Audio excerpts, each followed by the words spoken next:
enregistrement, je présente l'atelier, je présente l'intention de l'atelier, puis après, on se dirige vers les salles. Donc, ça s'intitule « Aller up au travail ». L'intention de cette activité-là, donc au terme de cette activité, les participants devraient être en mesure de s'approprier différentes ressources proposées dans le guide DAE et de guider ses enseignants dans une démarche de collecte de traces pertinentes. Donc, pour faciliter le travail, ce qu'on a fait, c'est qu'on vous propose une étude de cas qui porte sur une enseignante, c'est Madame B qui vous consulte. Donc, ça ne sera pas long. J'attends que ma diapo se charge. Je crois que vous l'avez. OK, c'est juste moi, donc. L'étude de cas. Donc, Madame B avait demandé à ses élèves de réaliser leur portrait ou leur profil personnel. Donc, ici, là, on s'adresse aux 4 programmes. OK? Que ce soit en Explo, que ce soit en PI, que ce soit en SE ou en PPO, on a tous à travailler sur le profil personnel à un moment donné de nos élèves par une porte ou l'autre, tout dépendamment des programmes d'études. Donc, c'est une mise en situation qui est générale. Donc, Madame B avait demandé à ses élèves de réaliser leur portrait, profil personnel, à partir de leurs caractéristiques personnelles, soit intérêts, attitudes, traits de personnalité, valeurs, etc. Certains de ces élèves ont produit un réseau de concepts à partir d'un idéateur, d'autres l'ont fait sous forme de témoignages sur vidéo et d'autres par le biais d'un collage.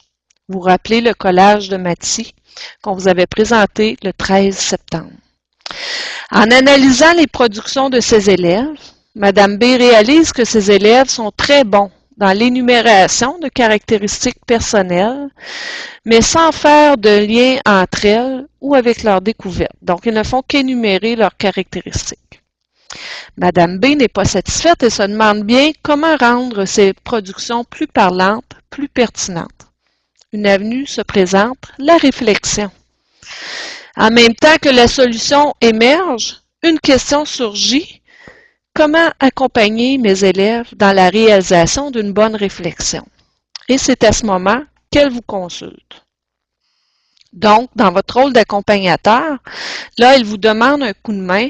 Comment je vais faire pour amener mes élèves à réaliser une bonne réflexion en lien avec une production que je leur avais déjà fait faire? Et cette production-là, là, on reprend l'idée soit de l'idéateur graphique, une carte de concept, mais on fait aussi référence à la trace qu'on vous avait présentée le 13 septembre, qui était le collage de Mathis. Je ne sais pas si vous vous rappelez, c'est un collage qui avait été réalisé. Et tout le monde s'est entendu pour dire que cette trace-là, seule, sans réflexion, sans explication, n'était pas pertinente. Donc là, on va plus loin. Et vous allez vous rendre compte qu'à chacun des rendez-vous, il se peut qu'on reprenne un objet, mais qu'on le reprenne sous un autre angle pour aller juste un peu plus loin. Donc, dans ce cas-ci, oui, il y a cette trace-là, mais on va plus loin au niveau de la réflexion et on va faire des liens avec toutes les ressources qu'on vous présente. Donc, voici l'étude de cas. Vous avez la question ici. Elle vous consulte, elle va vous demander de l'accompagner vers ça.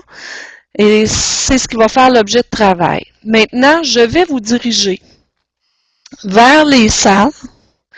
Et lors de votre arrivée dans ces, en fait pas dans ces salles, dans ces ateliers-là, là, c'est comme si virtuellement je vous prenais puis je vous plaçais à des tables différentes.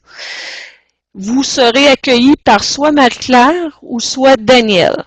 Et dès qu'une personne arrive dans une ou l'autre de ces tables-là, de ces ateliers-là, je crois que Marie-Claire disait, mais il faudra qu'il y ait quelqu'un qui redonne les droits à Marie-Claire ou à Daniel, mais là, Marie-Claire, je verrai comment on va le faire. Là. Donc, je vous dirige vers l'une ou l'autre, vers l'un ou l'autre des ateliers, virtuellement.